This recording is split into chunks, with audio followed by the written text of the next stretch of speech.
কোন ব্যক্তি যদি রোজা রাইখাও মিথ্যা কথা ছাড়তে না পারে, তার এই না খাওয়া আর পান না করার মধ্যে আল্লাহর কাছে কোনো গুরুত্বই নাই। কোন ব্যক্তি মিথ্যা কথা ছাড়তে পারে নাই, রোজা রাখছে, নবী বলেন ফালাইসা লিল্লাহি হাজা, আল্লাহর কাছে কোনো গুরুত্ব নাই ফি আইয়াদা তাআমা, এই যে সে সারাদিন না খাওয়া, ওয়া শারাবা, সারাদিন পানি পান না করা, এতে আল্লাহর কাছে কোনো গুরুত্ব নাই। কেন? ও মিথ্যা ছাড়ে না। আমাদের দেশের অবস্থা, রমজান যত কাছায় কিছু অসাধু মানুষ তত বেশি মিথ্যা বেড়ে যায়। খেজুর, তরমুজ, এগুলা নিয়ে যে কি কাহিনী হবে। তোমাদের কেউ যখন রোজা রাখে সে যেন অশ্লীল কথাবার্তা না বলে। কেউ যদি রোজাদারের সাথে ঝগড়া করে অথবা বিবাদে লিপ্ত হয়ে যায়, রোজাদার তখন বলবে ইন্নী সাইম, আমি রোজাদার। অন্য বর্ণনায় রোজাদার দুইবার বলবে আমি রোজাদার, আমি রোজাদার। কেউ যদি রোজাদারের সাথে ঝগড়া করে সে দুইবার বলবে, বলেন আমি রোজাদার, আমি রোজাদার। তাহলে আমাদের সাথে এই রমজানে যদি কেউ ঝগড়া করতে আসে, কয়বার বলবো আমি রোজাদার? দুইবার, আমি রোজাদার, আমি রোজাদার। ভাই ঝামেলা করেন না, জান। এ হলো এক নাম্বার, ঝগড়া বর্জন করা। এই ঝগড়ার বিভিন্ন স্টাইল হইতে পারে।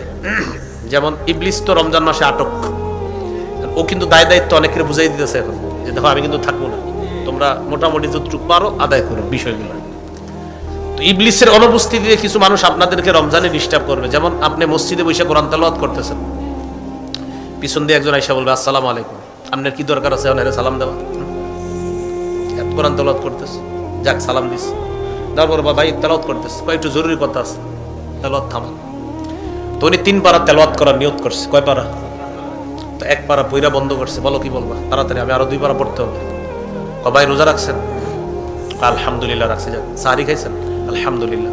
গত রাত তো প্রথম তারাবি গেল, তারাবি পড়ছেন? আলহামদুলিল্লাহ। ভাই 20 না 8 পড়ছেন? কি জিজ্ঞাসা করছে? 20 না 8? আপনি বলবেন ও বুদ্ধিটা শোনেন। হ্যাঁ বুঝতে পারছি, তোমার প্রশ্নের জবাব দিচ্ছি। আচ্ছা এক কাজ করো, তুমি 100 বার সুবহানাল্লাহ পড়ো। কেন? বলে 100 বার সুবহানাল্লাহ পড়লে আমি জবাব দিব। 20 না 8? আগে পড়ো, পড়াবেন, এরপর আপনি কোরআন তেলাওয়াত করবেন। আপনার তো বাকি আছে 2 পারা। 100 বার পড়ার পরে বলবে ভাই পড়া হয়ে গেছে, বলবেন 100 বার আলহামদুলিল্লাহ পড়ো, আবার আপনি তেলাওয়াত চলবে। ও বলবে শেষ, বলবেন 100 বার আল্লাহু আকবার পড়ো, বলবে শেষ। 100 বার লা ইলাহা ইল্লাল্লাহ পড়ো। আপনি কি খারাপ কাজ করাইতেছেন না ভালো কাজ?